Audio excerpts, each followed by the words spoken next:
C'est le chien célèbre du net, car son maître, un tueur à gages, a tué 108 personnes.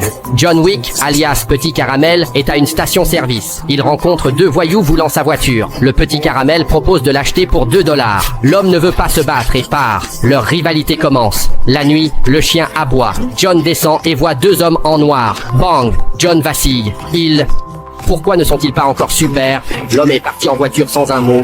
La nuit, l'homme s'endormait, mais le chien aboyait. Il descendit et vit 2 hommes en noir. Il reçut un coup de pied et un coup de bâton. John grince de douleur, perd 6 dents. Il trouve les clés de la voiture. John se réveille, son chien sur ses genoux. Ce chien, dernier soupir de sa femme, il l'enterre avec douleur. Il fera payer ses voyous. Son visage marqué par 5 mots. Je vais me venger. Le Petit Caramel se vante en conduisant à l'atelier. Le propriétaire, voyant la plaque, frissonne. Quelques personnes ont trouvé les clés. Maintenant, le chien de John. Le Petit Caramel a éteint son téléphone. John s'est réveillé, tenant son chien.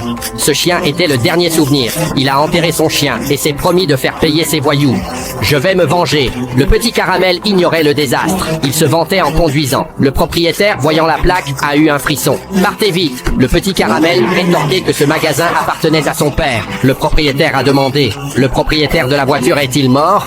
L'expression de son visage a effrayé la deuxième émoticône de votre téléphone. Il a agité la main. Partez vite. Mais Caramel a dit que le magasin était à son père, donc le propriétaire était son homme de main. Le propriétaire a demandé. Le propriétaire de la voiture est-il mort? Il a ri. Tu as touché un nid de frelons. Le gros a donné à Caramel un fusil. Et Caramel a pointé le canon sur le propriétaire. Ce dernier a essayé de saisir le fusil. Mais Caramel est énervé. L'homme a tenté de l'arrêter, lui disant de poser l'arme. Après cette tempête, John est arrivé. Je suis ici pour ma voiture. Le propriétaire a dit que Caramel était le fils de David, chef de gang nommé Away. En entendant cela, l'homme est parti en voiture de sport. Après le départ de John, le propriétaire a reçu un appel du père de Caramel.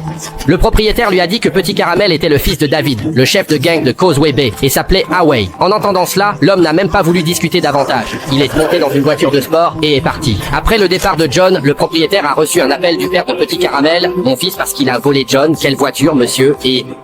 j'ai tué ce chien. Où est David? Son expression se figea instantanément. Afin d'atténuer l'embarras entre les deux parties, il a dit quelque chose. Pensant que le repas de ce soir était déjà prêt, il a envoyé chercher son fils. Ce fils descendait de la voiture, marchant confiant. Son père s'est approché de Petit Caramel, lui a donné un coup. Insatisfait, il a attrapé son épaule et lui a donné des coups. Tu es un fils à papa, tu as mis ton père dans le pétrin. Personne qui parle pas à personne.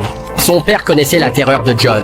Quand John tuait, c'était comme un fou. Il avait tué plus de 200 personnes avec un crayon. À cause d'une femme, John avait quitté le monde des tueurs. Cette femme venait de mourir, laissant à John son héritage, ce chien. John ne se précipitait pas pour se venger. Il alla au sous-sol, saisissant un...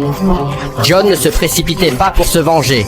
Il se dirigea vers le sous-sol, saisissant... Dans cette situation, ce pied est complètement fichu. Les deux hommes, effrayés, se sont précipités au club, torse nu. Et en voyant son air paniqué, on savait qu'il n'en avait plus pour longtemps. Et John a été intercepté par un groupe de calamis, ce qui a permis à Away de s'enfuir dans le désordre sous la couverture d'un bouclier humain. Cette fois, John a eu la malchance de réfléchir et a reçu une balle. Il a dû se bander la blessure dans la chambre. À ce moment-là, un vieux homme dans l'immeuble d'en face avait déjà braqué son fusil sur John et soudain, il s'est rendu compte que quelqu'un était entré dans la pièce. Il a tiré une balle dans le mur pour avertir John de ne pas se faire surprendre. En fait, il avait l'intention d'aider John à faire un petit roulé pour éviter les balles du tueur, puis de prendre une serviette pour étrangler la tueuse. Il a fait un retournement et si le héros n'avait pas eu son arme, j'aurais presque cru qu'il était l'élève de Li Jingliang. Il voulait la projeter sur l'étagère, mais il n'avait pas assez de force. Alors il a pris un drap pour se couvrir la tête. Et bang, il a reçu une balle dans l'épaule. La tueuse, quant à elle, a fini par payer le prix de sa défaite en Allemagne de l'Ouest. Le lendemain, l'homme est arrivé au coffre-fort de David, mais le garde du corps a tiré sur lui. L'homme a compris qu'il avait été touché. Après avoir réglé son compte à quelques calamis, John a incendié le coffre-fort de David, car David avait engagé des tueurs. David a reçu la nouvelle et s'est précipité, mais un de ses gars a été abattu. John, armé, a commencé à tirer, touchant sa cible à chaque fois. Chaque tir, soudain, un objet noir et indéfinissable a percuté John, le projetant à 300 mètres. Lorsqu'il s'est réveillé, il était déjà attaché à une chaise. David était furieux, car à cause de la mort d'un chien, il avait perdu près de 500 petits calamis. Alors que John ne voulait même plus lui prêter attention, un grand coup de poing lui a cassé une dent. Il ne comprenait pas pourquoi un simple chien mort valait tant. Mais John a répondu que la vie de ce chien valait plus que la sienne, car c'était le seul héritage de sa défunte épouse. Et toi tu es quoi? Tu m'as pris ça. John se lève et Liang Xiaokela enroule un sac en plastique autour de la tête de l'homme. Un vieux gars tire une balle et abat un homme, son partenaire venu à la rescousse. John se fait attraper et projeter au sol. Il se relève et utilise un coup de pied en ciseaux pour bloquer le coup de son adversaire. Ensuite, il poursuit David qui prend la fuite en voiture. David sort de la voiture Ne te fie pas à son apparence allongée par terre. Je vais te mordre le gros orteil et te crever les yeux. À vrai dire, ces deux mouvements fonctionnent vraiment. Il se relève et utilise un coup de pied en ciseaux pour bloquer le coup de son adversaire, qui commence à faiblir. Ah, il est mort. Ensuite, il se met à insulter en poursuivant David, qui se dépêche de prendre la fuite en voiture. John se retourne et prend un raccourci, tire 2 balles et règle le problème. David, le conducteur, sort de la voiture en s'exclamant « Oh là là, ça m'a fait peur !» John exige de savoir où est son fils, Away, mais David refuse de dire quoi que ce soit. Mais sous la menace d'une arme à feu, il a quand même indiqué la position précise. John a obtenu la réponse qu'il voulait et a laissé David perdre un chien. Il a abattu Calamy qui s'est enfui. John lui a tiré dans le dos. Il a remercié son ancien partenaire, mais son partenaire a été intercepté par les hommes de David et battu à mort. En apprenant cela, John a poursuivi David. Il a percuté sa voiture contre un poteau et a tiré. David a ordonné à son chauffeur de sortir, mais il a été poussé hors de la voiture. John a remercié son ancien partenaire de lui avoir sauvé la vie. Peu après, son partenaire a été capturé par les hommes de David qui avaient découvert sa trahison. Âgé, il a été battu à mort. David, insatisfait, a tiré encore. En apprenant cela, John, fou de rage, a poursuivi David en voiture.